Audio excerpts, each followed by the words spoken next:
Welcome to the Morgan Homestead. I'm Sandy.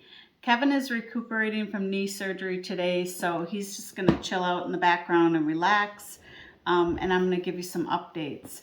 Here in Minnesota, the weather, it's spring, but it sure doesn't feel like it. It's warm outside, but we still have a ton of snow on the ground, and so we're looking, while he's recouping and we're waiting for it to get nice outside, there's some stuff that we can do inside, and I'm going to give you some updates. So I'm going to show you how to make the world's easiest butter pecan cookies. I'll share that recipe with you, and then at the end I'll show you the final result and how those turned out. But 6 ingredients, super easy to make, everything all in one bowl, so that'll be nice. And while we're indoors and we're waiting for it to warm up outside, we've been planting seeds. And I wanted to share with you the seed storage container that I found. It's actually for photos, but it works out perfectly for your seeds. I labeled the side of each of them, and then you can put your seeds in there. That way they won't get lost or wrecked or anything like that. You know right where they are. I alphabetized them all. Yeah, a little bit of OCD going on there, but it works really nice. So if you're interested in this, just drop me a line in the comments and I'll send you the link for those. So other than starting seeds, what we need to do every year, and this is only our second year of having a big garden, of trying to grow most of our own food and live self-sustainable on the property.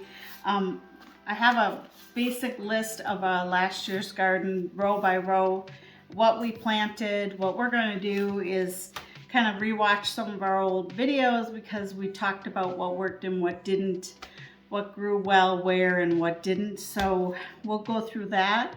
We'll go through our list and we'll decide, you know, what we're going to change with this list. Maybe there's something we're not going to grow as much of, or maybe there's something we need to grow more of, or move to a different garden. So that's kind of our plan. I'm really curious to know how everyone else decides their garden plans. Whether you have a lot of property or a little, or maybe you're just in an apartment growing hydroponic plants. How is it that you decide what you're going to grow when and where? That would be interesting to know. The next thing I'm going to talk to you quick about is our IPP Pigs.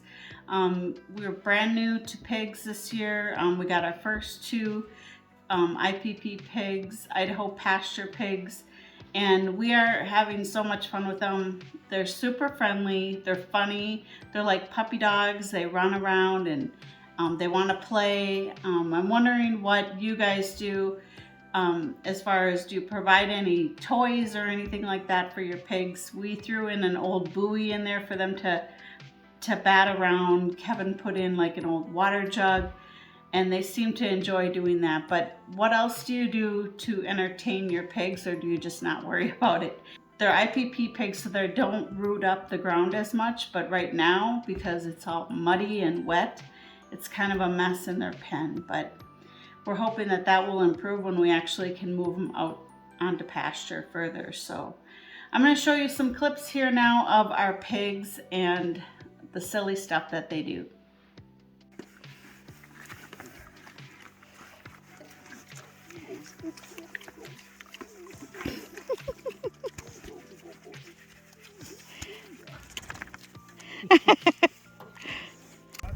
What do you guys do? You silly pigs. Oh my goodness.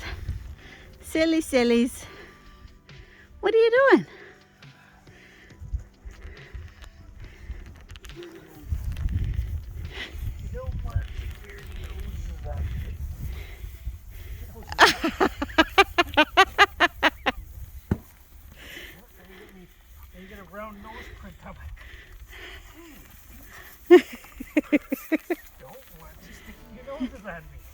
Hey, Rose, Crispy, look it, I got something for you. Want a carrot? Want a carrot? You sillies. Hey, Rose. Hey. There's another one. There's another one. Chomp, chomp, chomp. Chomp, chomp, chomp. Silly. Rose. Hi, Rose. Here's a little one. You want a little one? This one's little. Don't stick it in your nose. You silly. Aha. You should have two things that you can fill at the same time because they start fighting over the one. Rose knows. Rose knows.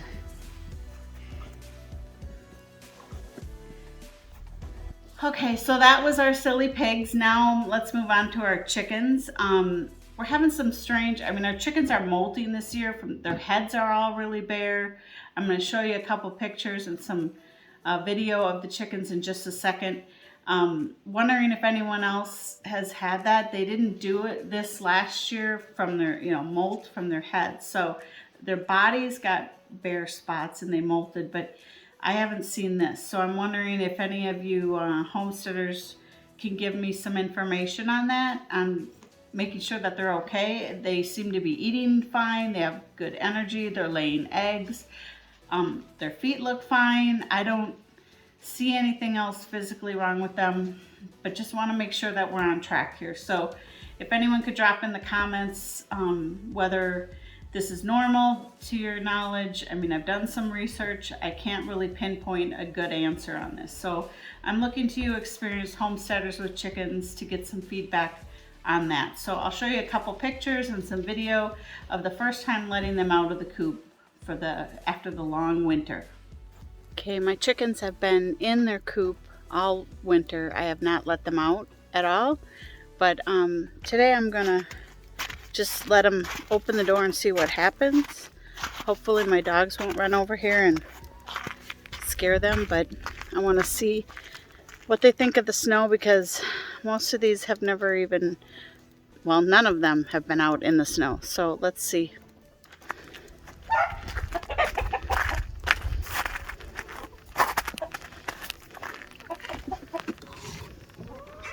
Stay, Marley.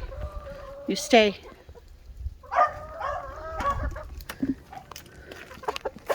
Let's see what they think. Marley, no.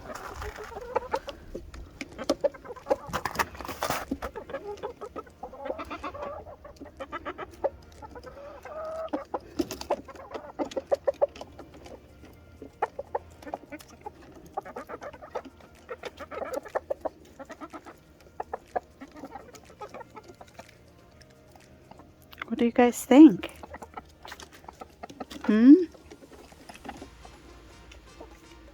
I keep telling you, they're molting, so they're looking kind of haggard. Keep telling you there's nothing out here but snow, but I don't think you believed me.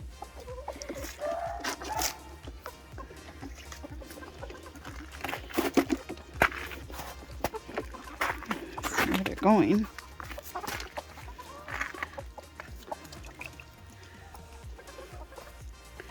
They're going to run straight into the dog that way. One of them ran back inside. I didn't see who it was. I think it might have been Raven. What you doing, honey? You say no way? It's not safe? Yeah, there is dogs that way, girls. So I wouldn't go that way if I were you. They are looking super rough. They're molting. And I don't know if they're getting bored and picking on each other and picking feathers off of each other, but they're looking kind of haggard around the head area. Yeah, see? Salt, I told you there's nothing to eat out here. I keep telling you guys that. Well, they've all decided that there's not much out there, unless they just followed me in thinking I was giving them a treat, but they've got a block there to pick on. I gave them one of those. They don't seem to know what to do with. I ran out of mealworms, but I guess they're gonna check it out again. There's nothing out there, girls. There's nothing out there.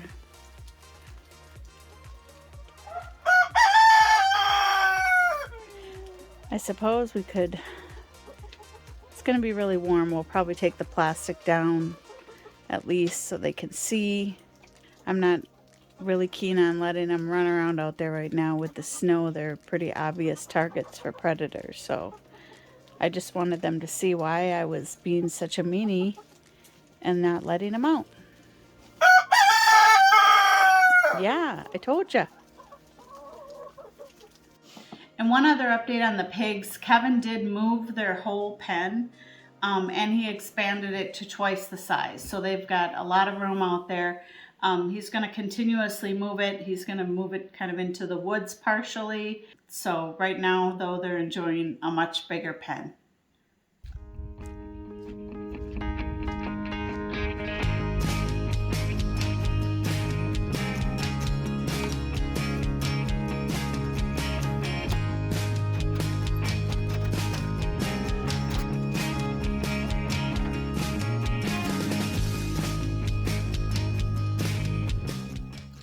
So far so good. It looks like they're taking a rest.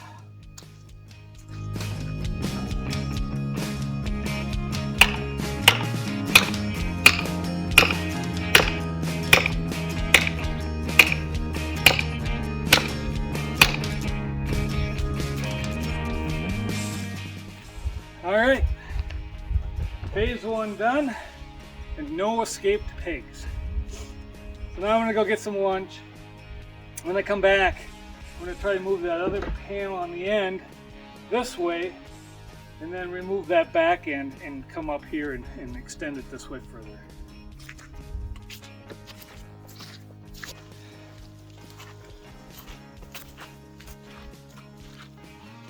All right, well, I brought a little bit of hay down on this end, see if we can keep them down here. I'm going to go down there and do some work, probably pull their hut up this way. And then try to move the end panel this way as well, and then take the other 2 sides up and then bring them down here to extend it this way. Fingers crossed they don't get out.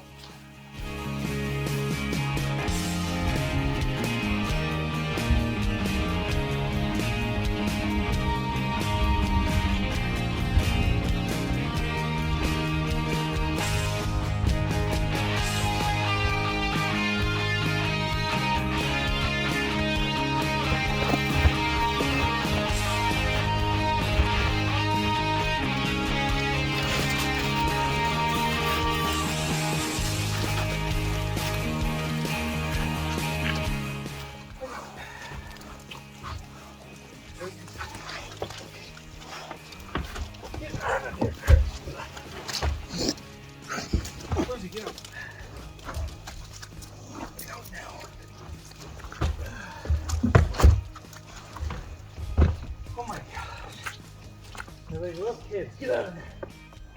Come on. Oh, crisp.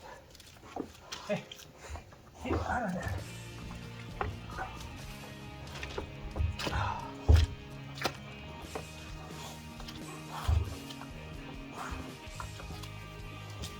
They're so nosy. Anything changes. Go on. Get out. Get out.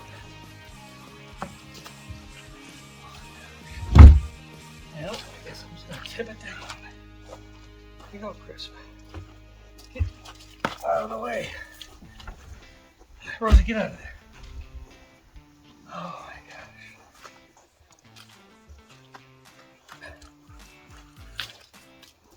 gosh. These few goofy pigs.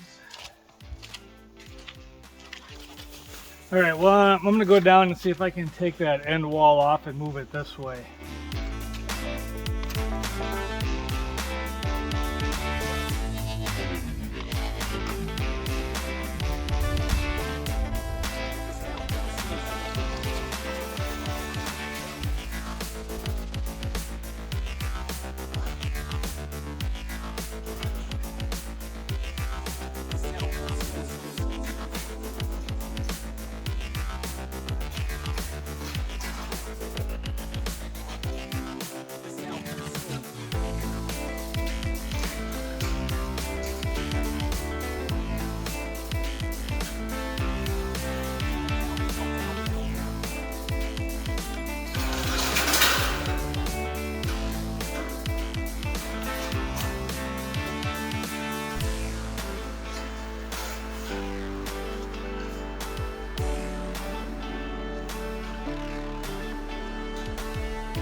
Alright, well the stressful part is at least over with for a while.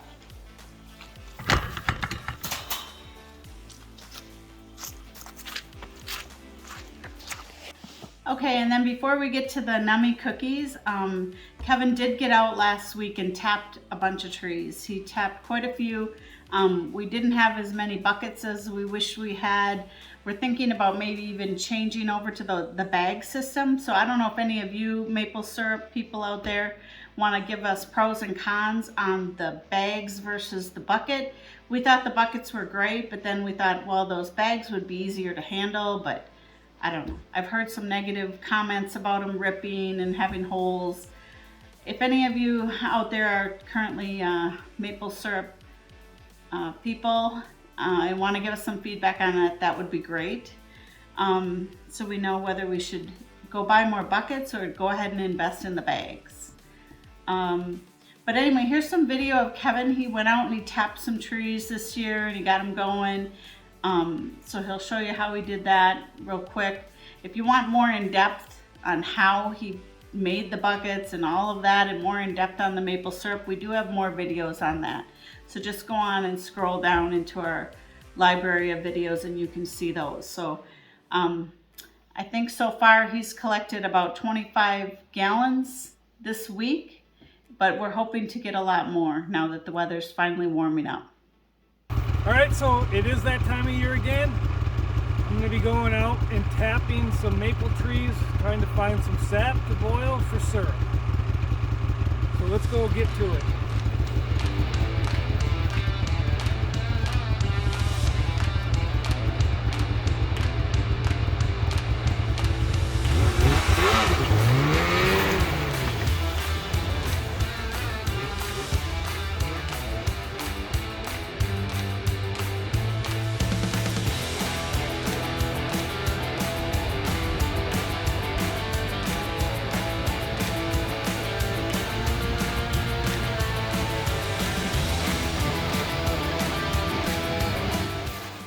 Okay, so here we are at the first tree. We do have quite a bit of snow still on the ground, so I'm not sure if anything's flowing yet, but we're going to get them tapped anyway. We got a shovel, so I'm going to have to use my snowshoe.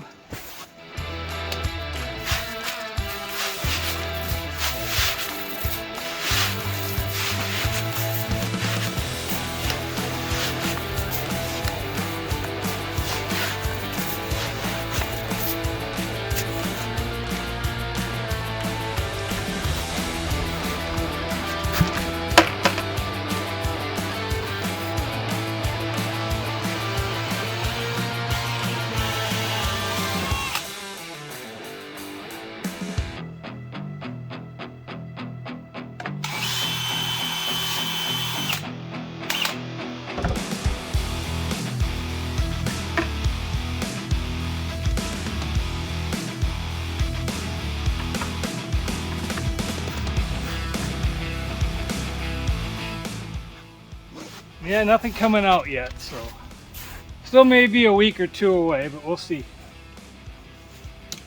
We're still gonna go tap some more. Okay, so I'm back, done tapping trees for today anyway. I ran out of taps, so I was able to get 15 trees tapped so far. I'd like to get another 15, we'll see. But nothing's running yet anyway, so we got time to get more taps and get out there and do some more. So we'll just have to wait a week or so and see what we get. Okay, so for these really easy butter pecan cookies, I don't know if you guys shop at Costco, but these pecans are absolutely amazing. So you need a 3/4 cup of chopped pecans, 1/3 cup of sugar, 1 cup of flour, a teaspoon of vanilla, 1/8 teaspoon of salt. Here is the recipe if you want to screenshot it, or if you want to send me a message or email me, I will send you the recipe. Okay guys, these cookies are amazing. They're so simple and they taste great. They're kind of like a shortbread type of a cookie, but definitely worth making. The only thing I would change is I would double or triple the batter because it didn't make a lot of cookies. So, and with Kevin laid up, I think these are gonna go pretty fast. So thanks for joining us today. I hope you enjoyed the pig update. Let me know if you have any ideas on my chickens. I hope you're having fun getting started on your garden. Make some cookies. They're really good. And for you log cabin builders, please join us on the next video because Kevin's going to show you how he finishes up the walls, the interior walls. You have to allow for expansion and contraction of the wood, so the wall has to be able to move. So if you're building a log cabin home and you want some tips on that, and he can show you how he's doing it here on our log cabin home. But thanks for joining us, and please hit the subscribe button, share our videos with other homesteaders or log cabin builders or chicken lovers or IPP lovers, and we'll see you on the next video. Thanks.